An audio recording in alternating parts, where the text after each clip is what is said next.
boy E Tally back at it again on a fun day Sunday. Yes, I got my Eagles gear on because we did get that W. But hey, it's not about me. It's about a special guest all the way from Somerset. Go ahead, Coach. Introduce yourself. How you doing? Brian Penna, boys head basketball at Somerset High School, and starting my 20th year. Whoa, Coach, you threw a curveball at me. 20? Are you This is my serious? this is my 20th year as head coach, my 25th year as teaching and coaching. Yes, sir. Man, you gave me goosebumps on that one. I feel special, man. I got you in your 20th. Hey, man, it's a big thing. And I'm Yes, definitely sir. gonna make sure I come check out some games and make sure we definitely give you some love on that because that's a man, yeah, coach, that's selfless service right there. Like I tell all Oh my yeah. military people, man, you guys are just as important as us military guys because again, 20 years and again, you've been had 25 other families part of your own Yeah. family. Yeah. That's awesome. Yes, Well, sir. look, man, that's shit, you maybe change gears a little bit, coach. I'm sorry, I'm throwing a curveball No, at you. no, good. Let's let's talk about that. 20 years well, 25 years, excuse me, of teaching, and then 25. So that's one of my questions in reference to how do you juggle all that? How were you able to be successful at what you guys do? Because you guys, since I've been following you, make the playoffs, and you guys do a great job. You just run into that little juggernaut that's no longer in your district anymore. So I'm expecting to see more go a little bit deeper now. But how do you juggle all that though? Seriously, coach. That's a great question. I don't know sometimes. I really don't know. And it seems to get harder, not on the basketball side of things, but more of the classroom. The state of Texas wants more from us, and the side note to this is I'm an eighth grade reading teacher, so it's a state tested course, and we've been extremely successful for being a one junior high show on the south side, and we've beaten the state and a lot of local schools as far as our reading scores are concerned. But because of the demand to maintain success, it's tough to juggle. But once you figure it out, you just put your head down and go. So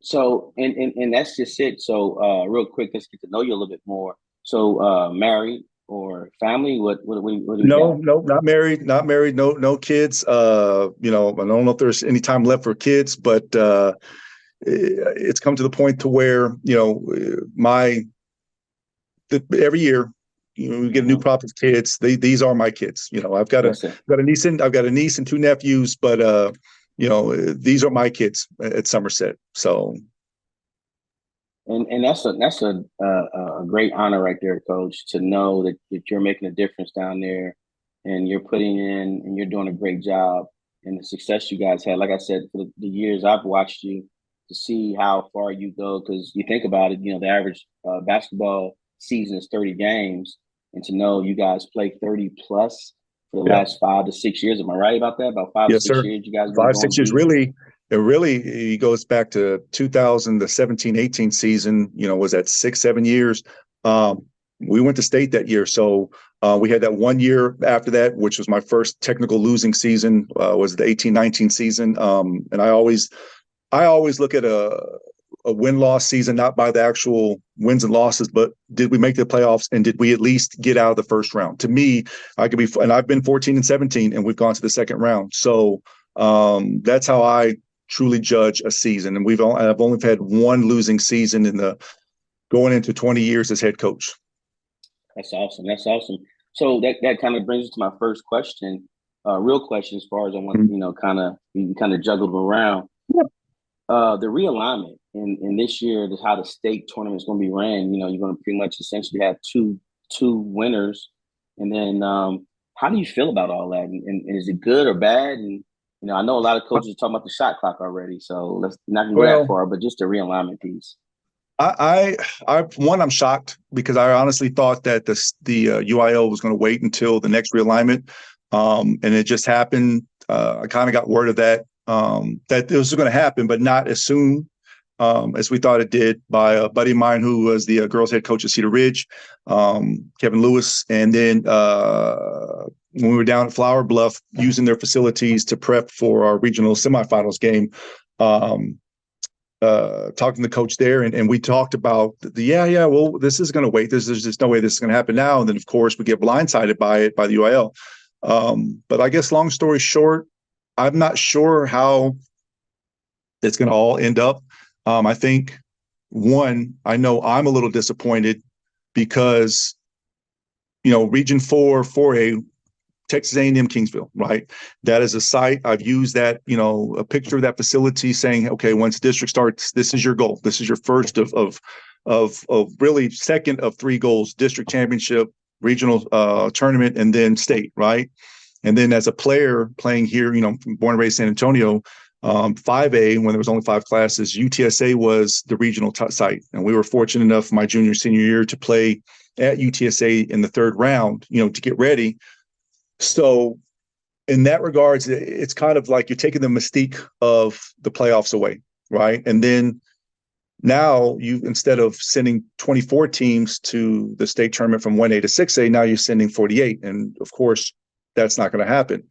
So there's something else I think you're taking away from teams that have an opportunity to get to state. Now you're having to make sure you get that next one to actually get to the dome. So, I've already looked ahead. I've checked out the volleyball playoffs and how it works. So it's Region 3, which is going to be a Houston, Yates, or Washington or Wheatley, I believe it is, to possibly meet up. Right. I've already looked at the class sizes in Region 4 and Region 3, and so in that regards, there's some mystique that the state of Texas is taking away. And I think the last thing is, again, I'm thinking ahead. If we play, say, Houston on a Tuesday night, yeah, we get to play possibly Saturday, depending on how the state works everything out as far as games are concerned. But if you play Tuesday, what about that 1A team that has to play Thursday? You got a one-day prep to play a state finals game. So, yeah, exactly. I like to see how the state's going to really work this out, because I know personally, if I'm having to play a Houston team, I hope that I'm not forced to flip to play Monday, because that's a one-day prep for Saturday if I'm playing Friday night. So there's a lot of what ifs. So. And that's a lot of moving parts, because you know what? I didn't even think of that. You're right. So stretching it because usually it starts on Thursday to Yep. Saturday. Yep. Now adding the 24 more teams, now you're backing it up. You got to back it up. So we got to go left. Wow. So, yeah, man, that's a long time. That's a lot of, wow. That's a lot of just, yeah. See, I didn't even think of it like that. I forgot about the extra games you're going to add, and as far as the locations and where you're going to put them at. And, oh, okay. Yeah. Yeah, I've been thinking about it. Football's been doing this forever, but the thing is, football gets a week to prep for a game. Right. I've got we play Tuesday night, say against, a possibility of playing either, Toloso Midway, or possibly a team outside of Houston, like Sweeney, or maybe say La Feria, that we played last year in the second round, right? These are possibilities. I'm already thinking ahead of the regional final game. But then I got to get a hold of whoever from Houston or vice versa and say, okay, so where's a good midpoint between Somerset and say, yeah, Houston? And there's not a lot of big gyms, definitely not a lot of big gyms, because I played my fair share, years ago, say against Stafford at Luling. It's not going to hold a state semi game. So, right. Yeah, and you got 70-something hours, 72 hours to figure out where we're going to play, if not 96, and then, yeah, you take it from there. Yeah. Okay. Oh, wow. Again, see, a lot of people, and that's why I kind of been going asking that question to a lot of the coaches, because a lot of people don't know the true logistics, what it takes into playing those later games, to where that Thursday, Friday, Saturday game, leading up to the state tournament, how fast your turnaround really is. Because if I'm correct, you play the semis what Tuesday, and back in last year was what Tuesday, Tuesday, Friday, Saturday, right? Yeah. And I didn't even realize that Tuesday game, and then that turnaround time of you guys got to think about where you're going to play it at. Yep. So wow, okay. I'm glad you kind of shined that light on that. Now I got a better understanding and kind of a little bit more how much more that goes into play. Yes. Of just wanting to get there. Yes, and I was just waiting. I was dying for UIL to roll out a UI or volleyball the playoffs because it's the same thing for Okay. the sub football sports basically. And so once I saw that and once I started breaking it down, I'm like, oh, this is going to be interesting. And then to the idea of who's the big school, who's the small schools in this region, was also giving me a better idea of where that path could be. I mean, it could be like Sinton's a small school. So it wasn't like, okay, we're not technically have to worry about them. Lamarck, but some people had us and them playing each other in the regional finals, but they're definitely small school. There's got 3 or 4 schools ahead of them as far as numbers are concerned. So it's interesting. This whole thing is Right. interesting to say the least. Well, it's like an onion. It's gonna be, like you said, interesting when you start peeling it. Wow, Yeah. you get to. But hey, all right. So next question here. Can you share some insight into your coaching philosophy and the specific strategies and systems you implemented to, have that consistent winning that you've done down there? Well, yeah.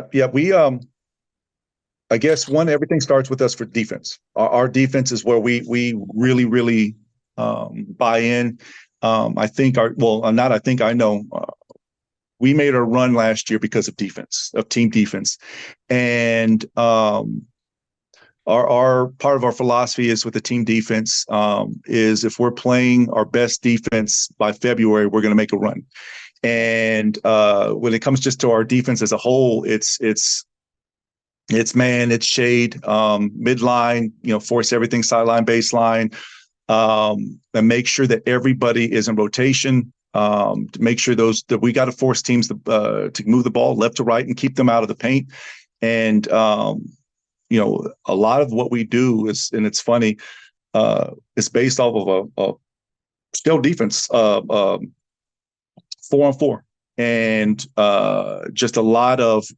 I can take we basically take our shell defense once we really get going, and especially in district and the playoffs, we'll take what you do best offensively, and we'll rotate that through a 4-man shell defense. And if you can guard this with 4 guys, you're definitely going to guard this with 5 guys, right? And it's something that has kind of evolved over the last since the pandemic. But shell defense is our number one deal. And when it comes to us offensively, we share the ball. I mean, even when we had Matthew Soto, or we had a Shane Morales or a Christian Rodriguez, it's good shot, great shot. We all know that Matthew is one of the best, shooting guards we've seen in the city in the last 10 years or so. And if Shane's hit 3 or 4 straight threes and Matthew's got a wide open shot and Shane is open as well, that ball's going to Shane because he's on fire, right? So our just the philosophy offensively, no matter what we're running, if it's a quick hitter, if it's our European ball screen offense, good shot, great shot. Good shot, great shot. And get that ball moving and get it downhill as quick as possible, paint touch, and find the open guy. So we're talking about, having an idea of how well our defense is going. By the time we get to February. So what is your approach to player development though, to make sure by the time you get to February, what you're trying to seek out of the defense, it happens to where they'll allow those players to play? What we're seeking is basically like we'll have a goal, right? Or one of our goals, especially in the second round of district play and as well as the playoffs, is if we can hold a team to single digits, 9 points or less, for 1, if not 2 quarters, our chances are going to be great as far as winning is concerned. And if you look at, if I remember my numbers right, if you looked at the last 4 playoff games and 3 district games, last seven games, we did hold to teams, even Iowa Colony. We held them to 2 single-digit quarters. And every game from the last 3 or 4 district games all the way to the playoffs, we held everybody to at least 2 single-digit quarters, as well as I want to say 2 of those 4 district games, and for sure the first game in the playoffs, we held them to 0 points. So we take great pride in trying to get people to be 9 or less. And that's a lot of technique, making sure that we pay attention to scouting details, making sure that if I say, hey, Lafayette had a really good, they had a poor man's Christian Rodriguez. I mean, the guy had a motor, wasn't skilled to back to the basket, but the guy was averaging double-digit rebounds every night. And it was one of those deals to where I don't want you, shot goes up, if you're guarding him, don't go for the rebound. Your job is to literally put a butt on him and keep him from getting to the bucket. And we did a great job that night against him. So, it's attention to detail, and it's really focused on forcing mid-range jump shots with hand in the face at the end of the day.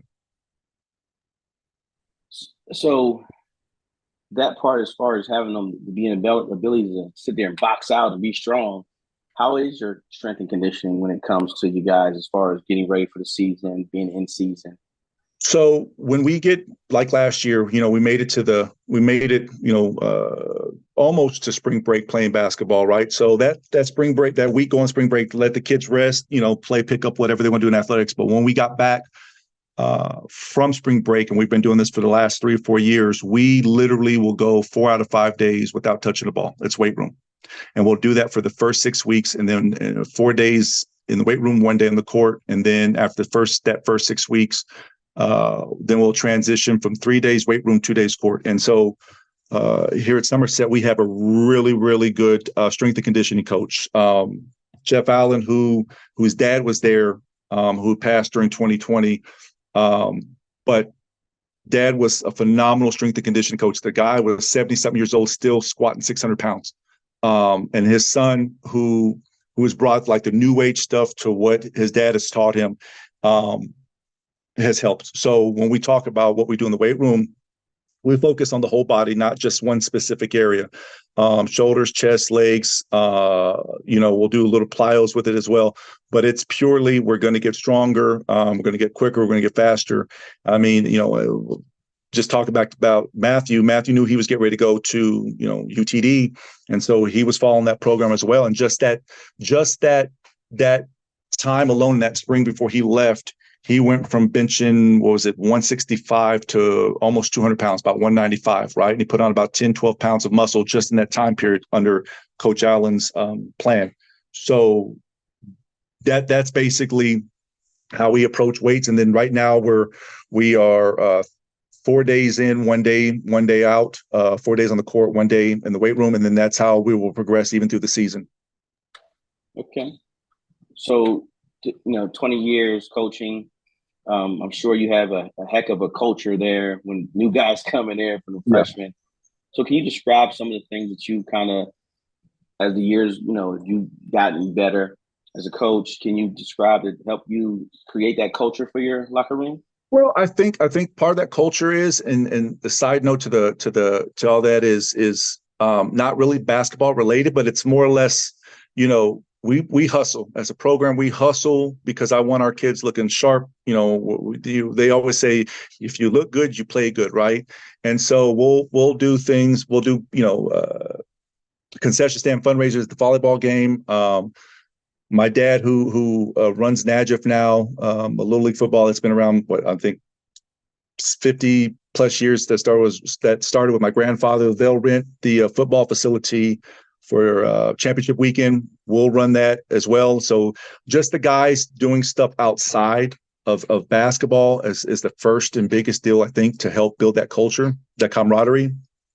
And then it's respect each other, and talk and just do, right. And depend upon each other and push each other in practice. I think that's the other part of it. But ultimately since the pandemic, right? It started with Matthew and Christian. We've had guys come in. We had Trey Pullins come in. We had a young man by the name of Taj Jones, who was a football guy first, came in from the Valley because his dad came in as a defensive secondary coach, and hell of a basketball player. He's a Texas Tech long jumping. He won state that year, his senior year, when we lost to Bernie in the regional finals. But I guess the point is, the locker room culture was really, really started by Matthew and Christian. And it's just the kids just enjoying each other's time, and it's continued, right? Matthew has left, with David and Evan. They've continued that culture, and these kids, there's just not pockets. Like there's not a little group here, not a little group there.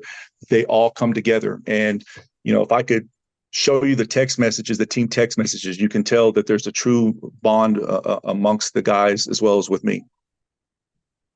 So with that being said, you said you're close with the middle school there, right there in Somerset. Mm-hmm. So how do you identify or what helps you with your incoming players to get not just come in and be part of the program, but gain that culture and just kind of want to be there? Because again, that area down there, you guys love your Bulldogs. Oh yeah, well, I think being at the junior high has helped because a lot of the kids will come in. They have this idea about Coach Penna. Man, he's pretty tough. He's very animated on the sidelines. I call it the splash zone behind me, but not splashing, but more or less the language. But I purposely request, from the 7th graders to 8th graders. I know who the athletes are. All the athletes. I'll request the basketball guys so they get to know who I am a little bit. And it's not touch and go or anything like that at the beginning, but it's more or less like they're filling me out. But once they realize what I'm about, I think that really helps that beginning of the culture. And then the other side of that with those 8th graders and then the high school kids is this. It's what has become the last couple of years, that development in the summer. Show up, right? So and thinking about it, that the summer is huge when getting to know that other guy that you're playing with, to getting to know the older guys that are in the program, to see how they work, how they develop, how hard they put time into to get better. And so those younger guys coming in get to see that, and then that just kind of goes from there. And that's good to hear, because I think I know when I started the show, one of the questions I asked everybody prior to when I start interviewing coaches was, where do you think the state of San Antonio basketball? And right now, I think it's at one of the best times of its life of basketball, because I think we have a lot of talented kids. And I think with your program doing what you're doing in reference to having that summer program, it's important, man. It's important. It's huge. Well, and I think one of the few good things that ever came out of the COVID deal was UIL allowing us to have those 2 hours during the summer to work with our kids. Mm-hmm. And then me fortunate to have somebody like Marcus Soto, who, because I am good in the classroom, and I'm not by no means bragging, but I am good in the classroom. So then, hey, coach, we need you to do a couple weeks of summer school. Okay. So in that morning time, Marcus is more than willing to come in and work with the kids. Right. And then the afternoon time, right, I'll be able to come in, and they didn't lose the 2 hours because Marcus is not technically, a Somerset employee. So anybody that did miss that first, the morning workouts, or football guys who are doing football workouts or whatever the situation may be, all right, I'm going to be there. Right. So let's get that workout in. So, it's been really nice for that rule change and allowing us to work with our kids. So what other obstacles that you faced being a high school coach, and that you I'm not going to say so much overcame, but yes, you kind of just went through and just developed other things to get better as a program? I guess the first obstacle is having gotten to know Marcus, right? When you got parents who come in and say, hey, I'll do. Let me see about what this is, in my mind, what is it that you want to do? Because you never know anybody's true intentions, right? And, in the side story, I guess, to that, getting, my obstacle at that point was back in 2016, 2017, having gotten to know Marcus is, we're a couple of years apart, age and class-wise, but we realized, because his daughter, volleyball player, I was driving the volleyball team to a scrimmage. So Marcus and I got to sit down talking about Marky, his oldest, which was a sophomore at that time. And we played against each other, but he was already in college and I was a senior at Holmes. And so the old all-star game that they used to have, Coach Torres, his old high school coach, was just retired, and he was our all-star coach. So he brings in all the old guys from South San. And so we had some runs in at Holmes High School in the gym to get ready. So from there, we're then, start talking about other guys in the area and start bouncing off ideas about X's and O's.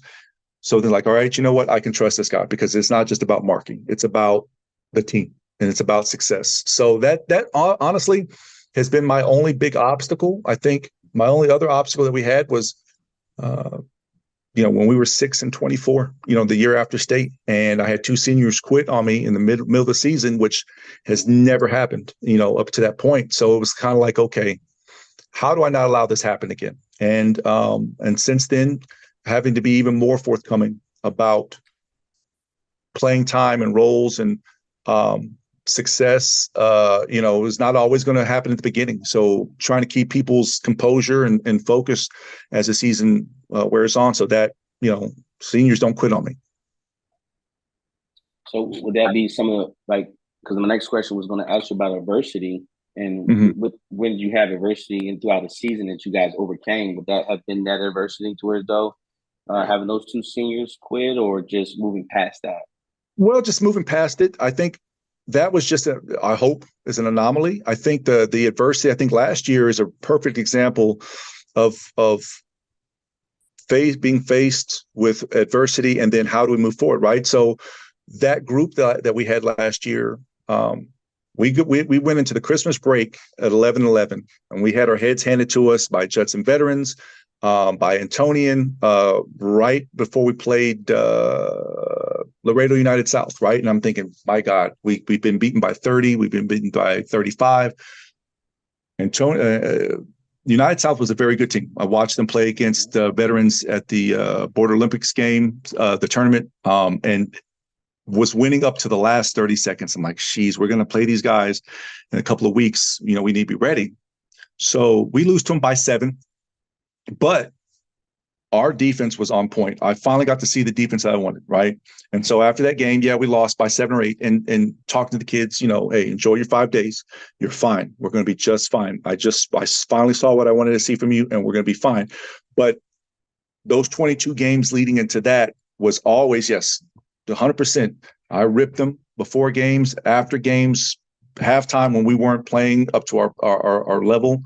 And but also let them know we're going to be fine. It's the pieces are here. It's just a matter of time. And so they believed it. There was not a lot of bickering amongst each other, if any at all. They just kept working in practice. And then so, the rest is history.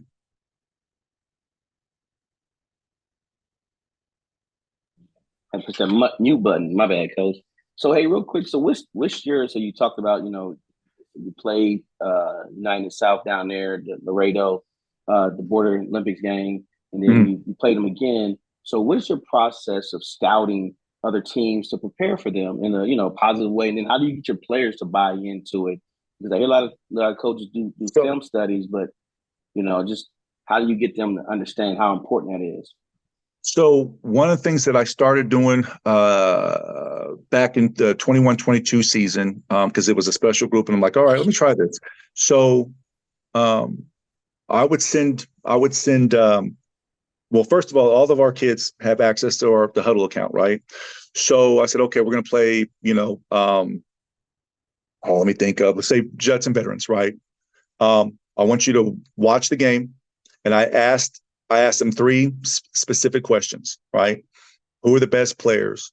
What do they run? How do we defend this, right? I'll come up with 3 questions, maybe even 4, depending upon what I see when I watch them.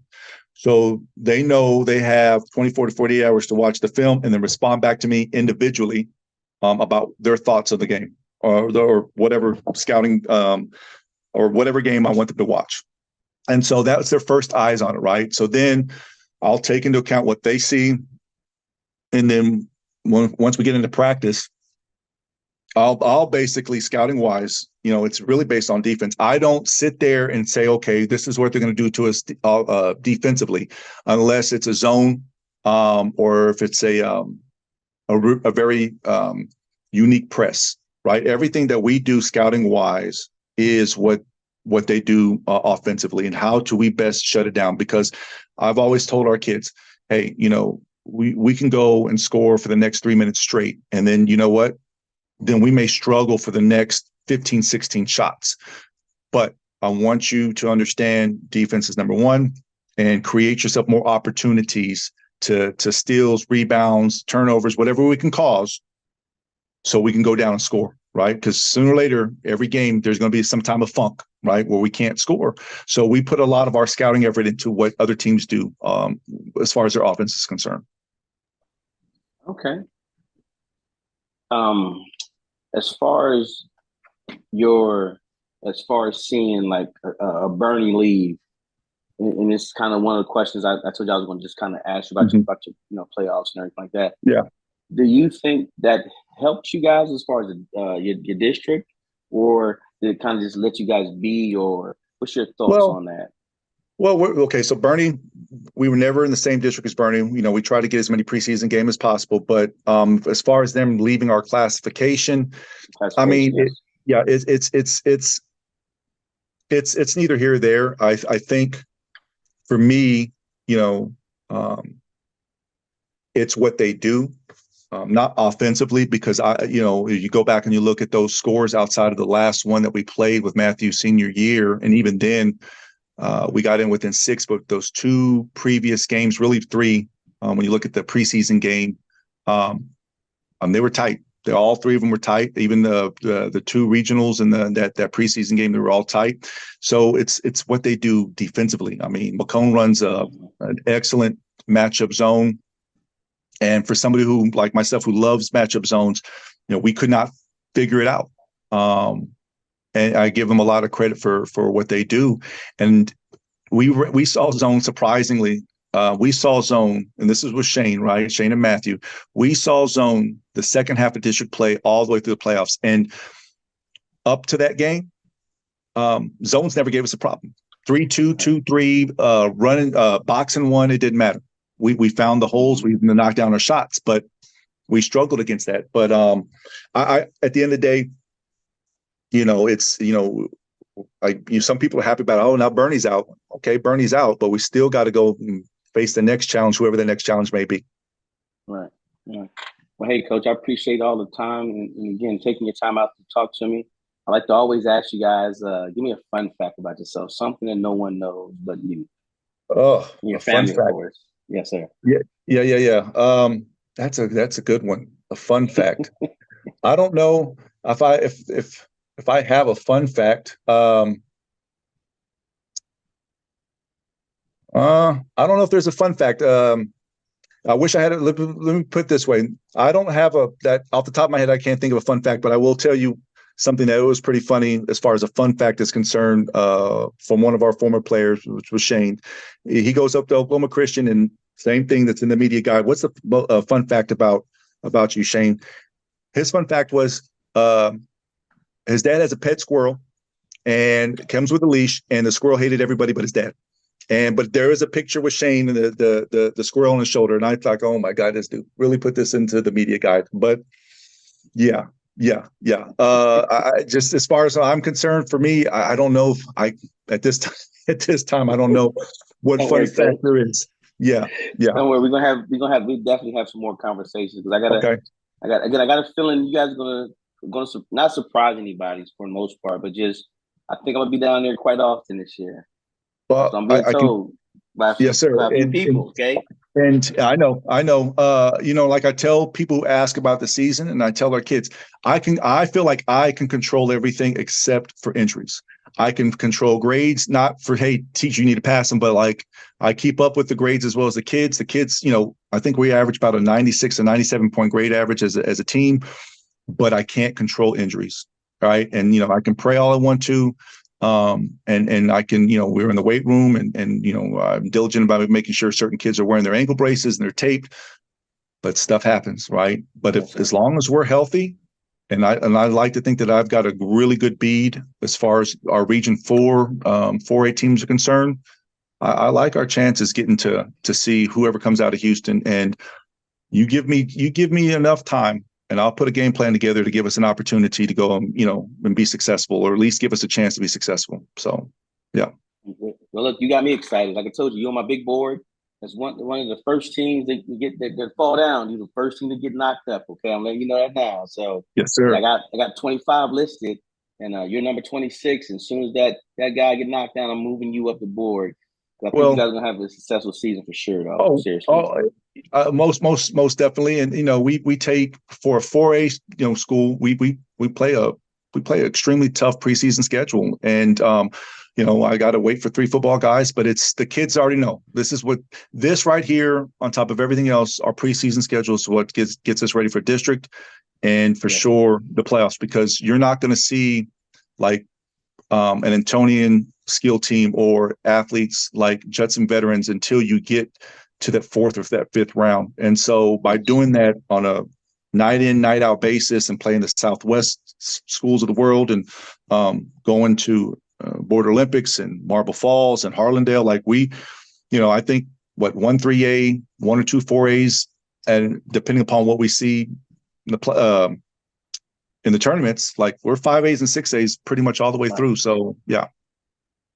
Well, I would like to wrap it up with a little rapid fire because I ask you a question, Okay. you just give me an answer, okay? Okay. And then we'll end the interview. Today's game, the Cowboys versus the 49ers. Who you got? Niners, and that's just because I've got 2 of their players on my fantasy team. Say no more. I'm not, hey, no questions asked. No questions asked. Okay. Pizza or calzone? Pizza. Cheeseburger or chili cheese dogs? Oh, cheeseburger. LeBron or Kobe? I would say neither, but I will go with Kobe. All right, that's again, no bad questions. Those Oh, no yeah. wrong questions. No wrong answers, excuse me. All right, Whataburger or In-N-Out? Oh, Whataburger. 2-part wing question. Hot or barbecue? Barbecue. And then flats or drums? Drums. Coach, again, thank you again for giving me your time today. And I really appreciate you. And again, we will be watching you all the way. Yes, sir. Thanks for your time. Always, Coach. Thanks again. Have All a right. good one. Bye-bye. You too. All right, bye-bye. Bye-bye.